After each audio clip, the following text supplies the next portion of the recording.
एक मुलाकात ऐसी शख्सियतों के साथ जिन्होंने दिया है अपने जीवन को एक नया मुकाम।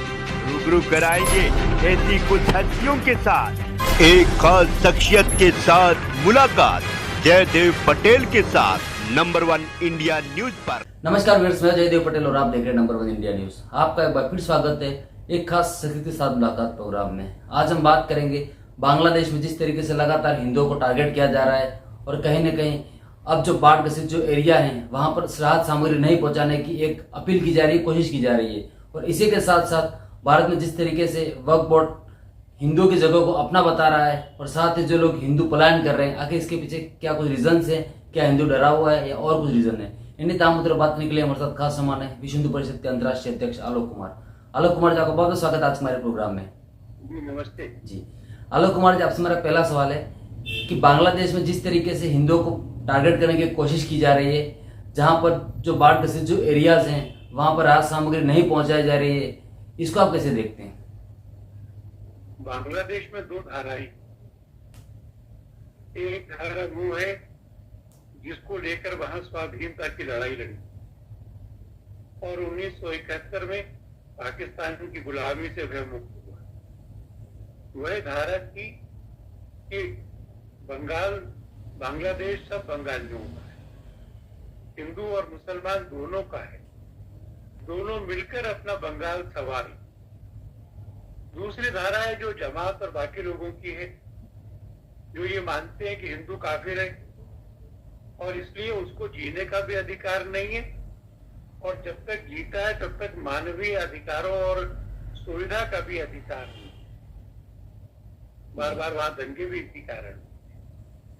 1946 का दंगा जिसने महात्मा गांधी को वहां 8 महीने रहने के लिए विवश किया, वो नोआखली में हुआ था दंगा। बीएनपी के जीतने के बाद में 2001 का दंगा, 2021 में भी दंगा हुआ था कि एक पूजा पंडाल में हनुमान जी के चरणों में कुरान पाई गई। जांच से मालूम पड़ा कि वो कुरान एक मुसलमान ने ले जाके जलालदम रखी। इस समय वहां के जो नए प्रधानमंत्री बने हैं और मंत्रिमंडल है, वो लगातार बयान दे रहे कि हिंदुओं की रक्षा की जाए। मैं सोचूंगा कि वे प्रयत्न भी कर।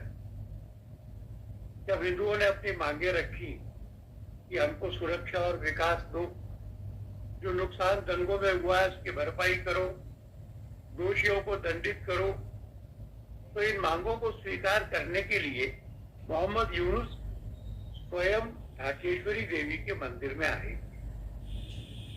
इस बार जन्माष्टमी के त्योहार पे भी उन्होंने हिंदुओं को अपने यहाँ बुलाकर भोजन कराया।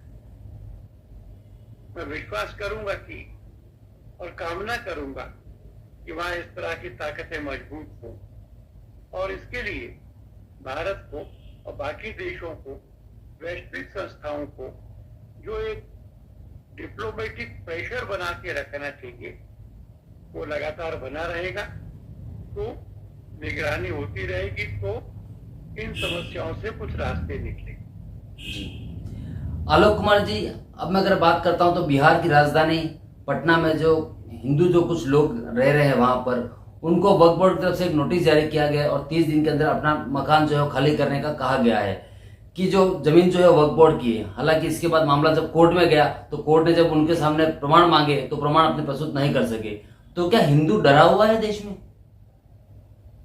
हिंदू डरा हुआ नहीं, मुसलमान ये सब कार्रवाइयां करते हैं, वक्फ बोर्ड के नाम से जमीनें हड़पने का प्रयत्न करते हैं, पर इस देश का बहुसंख्य हिंदू है, संगठित है, इस तरह की समस्याओं का सामना करने में समर्थ है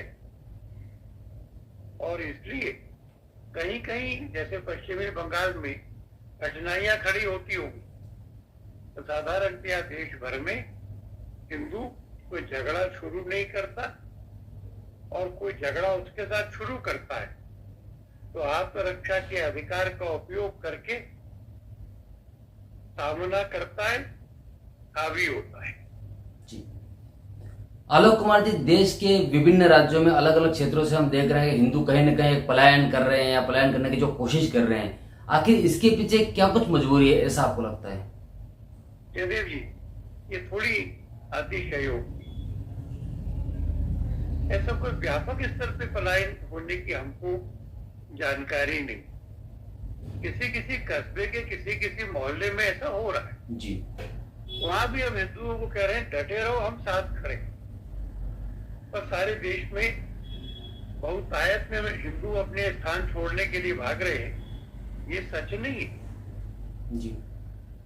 नहीं, कुछ कुछ एरियाज की बात कर रहा हूं मैं जी। तो जहां जहां हमको इस तरह के मोहल्ले ध्यान में आते हैं, जैसे मेवात भी है, हमने मेवात से पलायन को रोकने में सफलता प्राप्त की जी। 10,000 लोगों के द्वारा मेवात के पुराने ऐतिहासिक मंदिरों में जल चढ़ाने की यात्रा ने हिंदुओं में साहस भरा है। और वो कह रहे हैं कि पराक्रम, पलायन नहीं, पराक्रम। इसलिए अब जहां जहां ये कोशिश होती थी कि हिंदुओं से शून्य कर दिया जाए जी, बहुत जगह पे हिंदू अपना पैर अड़ाकर खड़ा होता है। आलोक कुमार जी, अगर मैं बात करता हूँ वेस्ट बंगाल की, तो वेस्ट बंगाल का जो इंसिडेंट जो सामने आया वो पूरी दुनिया ने देखा, और उसके बाद हम देख रहे लगातार कहीं न कहीं अलग अलग राज्यों में, अलग अलग क्षेत्रों में इस तरीके की लड़कियों के साथ जो हैवानियत की जो तस्वीरें सामने आ रही है, खासकर हिंदू बेटियों की, इसको आप कैसे देखते हैं? पश्चिमी बंगाल की घटना से मैं बहुत आहत। सुप्रीम कोर्ट के एक जज ने कहा कि 40 साल के उनके लीगल प्रोफेशन के जीवन में रेप और मर्डर की एफआईआर में 11-12 घंटे की देरी उन्होंने एक बार भी नहीं की। क्यों कोशिश की गई उसको आत्महत्या बताने की? क्यों एफआईआर नहीं होने दी गई?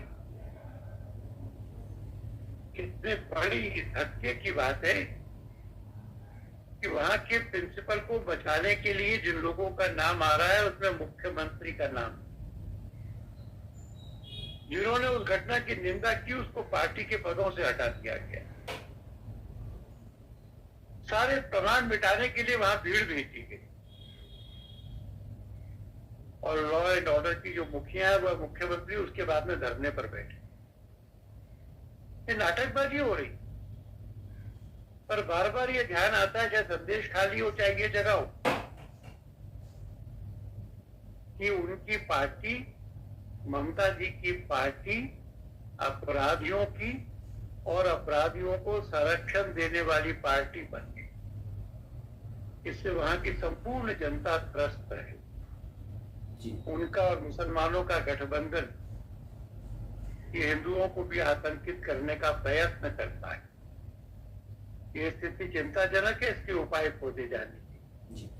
आलोक कुमार जी, आपसे मेरा एक आखिरी सवाल है कि बलूचिस्तान में पाकिस्तानी जो पंजाबी हैं, तो 24 घंटे में 53 लोगों को कहीं न कहीं नरसंहार के तहत मौत के घाट उतार दिया गया है। आप इस घटना को कैसे देखते हैं, पर्टिकुलर वो भी आईडी देख करके? बलूचिस्तान में जो हो रहा है वो बलूच लोगों की लोकल फ्रस्ट्रेशंस का भी परिणाम है।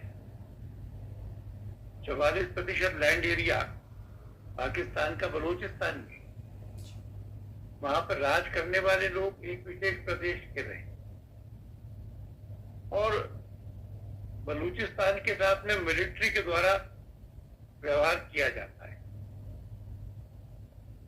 बलूचिस्तान में ये भावना है कि उनके अपने क्षेत्र में उनका सम्मान नहीं है। उनके अपने क्षेत्र में पाकिस्तान के अंग के रूप में रहते समय वो गुलामी में जी रहे। बलूचिस्तान में पाकिस्तान में रहना है कि नहीं, ये भी एक आंदोलन उठ रहा है, इसको वाच करना होगा। जी, आलोक कुमार जी, आपने हमारे लिए समय निकाला, उसके लिए आपको बहुत बहुत धन्यवाद। बहुत धन्यवाद।